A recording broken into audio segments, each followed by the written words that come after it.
আমাদের বিশাল জলভাগের মধ্যে গভীর সমুদ্রে ডুব দিয়ে আমরা আরেক জগৎ পাই। এই জগৎটি কিন্তু আমাদের অনেকটাই অজানা। বিজ্ঞানীরা সমুদ্রে যতটুকু গভীরে যেতে পেরেছে ও যত প্রাণী সম্পর্কে আমাদের ধারণা দিয়েছে, তার মধ্যে সবচেয়ে বুদ্ধিমান ও বিস্ময়কর প্রাণীগুলো হলো মলাস্কা পর্বের অন্তর্ভুক্ত প্রাণী। মলাস্কা পর্বের প্রাণীগুলোর মধ্যে রয়েছে শামুক, ঝিনুক, স্কোয়াড ইত্যাদি শ্রেণীর প্রাণী। তবে মলাস্কা পর্বের মধ্যে বিশেষ গঠনে ও বুদ্ধিমত্তায় প্রাণী জগতে যাদের নিয়ে আমাদের অনেক কৌতূহল, তারাও হলো এই পর্বের সেফালোপোডাস শ্রেণীর প্রাণী। সেফালোপোডাস শব্দটি আসলে একটি গ্রিক শব্দ, এর অর্থ মস্তকপদ। এই মস্তকপদ শ্রেণীর অন্তর্ভুক্ত প্রাণীগুলো হলো স্কোয়াড, অক্টোপাস, ক্যাটেলফিশ ও নাটিলাস। প্রাণীগুলোর মধ্যে তথা সেফালোপোডাস শ্রেণীর মধ্যে সবচেয়ে মজার প্রাণীটি হলো অক্টোপাস।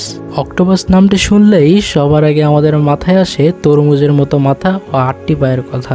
অক্টোপাসদের পৃথিবীর প্রায় সকল সাগরের অতলে, কোরাল শৈলশিরা, উন্মুক্ত জল, পাথরের গর্তে বা সমুদ্র তলে ঘুরে বেড়াতে দেখা যায়। অনেক সময় তাদের জোয়ার ভাটা হয় এমন স্থানেও পাওয়া যায়। সমুদ্র জগতে প্রায় 300 প্রজাতিরও অধিক অক্টোপাস আবিষ্কৃত হয়েছে। এরা মলাস্কা পর্বের প্রাণী হওয়ায় শামুক, ঝিনুকের জাতভাই বলা গেলেও অক্টোপাসদের তথা সেফালোপোডাস শ্রেণীর প্রাণীর দেহের গঠন ও স্বভাব এ পর্বের অন্যদের থেকে আলাদা। যেমন এদের 3টি হৃৎপিণ্ড এবং 9টি মস্তিষ্ক। অক্টোপাসরা একটি হৃৎপিণ্ড নিয়ে খুশি নয়, তাদের রয়েছে 3টি। এর মধ্যে 2টি হৃৎপিণ্ড তাদের ফুলকায় রক্ত সঞ্চালিত করে, আর তৃতীয়টি সারা দেহের বাকি অংশে রক্ত সঞ্চালিত করে থাকে। অপরদিকে এদের চিন্তাভাবনা, অনুভূতি, সংবেদনশীলতা তথা নার্ভাস সিস্টেম মূলত তাদের 9টি মস্তিষ্কের সমন্বয়ে পরিচালিত হয়। প্রধান মস্তিষ্কটি 2টি চোখে ঠিক পেছনে অবস্থিত। বাকি 8টি তাদের 8 বাহুতে স্নায়ুরশ্মি তথা নার্ভ কর্ড আকারে রয়েছে, যার ফলে প্রত্যেক বাহু রয়েছে নিজস্ব চলাফেরা করার ক্ষমতা এবং সংবেদনশীলতা। অক্টোপাসদের মস্তিষ্কের নিউরন তথা স্নায়ুর সংখ্যা 1/2 বিলিয়ন বা 50 কোটি, যা একটি কুকুরের মস্তিষ্কের নিউরন সংখ্যার সমান। তারা খুব কৌতূহল প্রবণ হয়। বড় 2টি সুগঠিত চোখ থাকার পরেও তারা সবকিছু আগে হাত দিয়ে ছুঁয়ে দেখতে চায়। তাই তারা তাদের বাহুতে থাকা চোষকগুলো দিয়ে সবকিছু ছুঁয়ে দেখে এবং বস্তুগুলোর ঘ্রাণ, স্বাদ এবং এদের গঠন কেমন তা বুঝে মস্তিষ্কে পাঠায়। মস্তিষ্ক আবার তা বুঝে তার বাহুতে তথ্য পাঠায়। এদের বাহুর চোষকের প্রত্যেকটিতে 10,000 সেন্সর নিউরন তথা সংবেদনশীল স্নায়ু রয়েছে। এরা কোনো জটিল ধাঁধা সহজে সমাধান করতে পারে।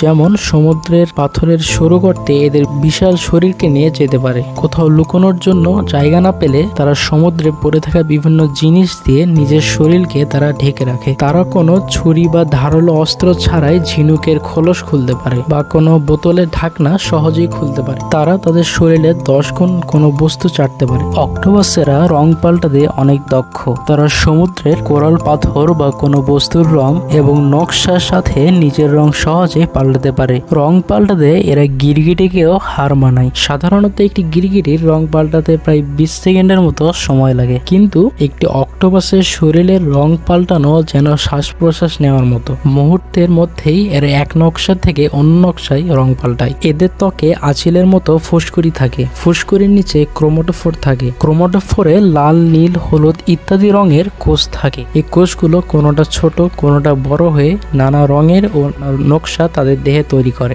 এদের তথা স্কুইড ও অক্টোপাসদের রয়েছে শত্রু থেকে বাঁচার জন্য এক অভিনব ক্ষমতা। অক্টোপাসদের রয়েছে কালি গ্রন্থি। এরা গাঢ় কালো কালি ছুটতে পারে। অন্য কোনো প্রাণী যদি তাকে খাবার হিসেবে আক্রমণ করে, তখন যদি সে লুকোনোর জায়গা না পায় এবং শত্রুটি একদম তার কাছে চলে আসলে, অক্টোপাসটি তখন শেষ উপায় হিসেবে কালি ছোড়ে এবং দ্রুত সেখান থেকে পালিয়ে যায়।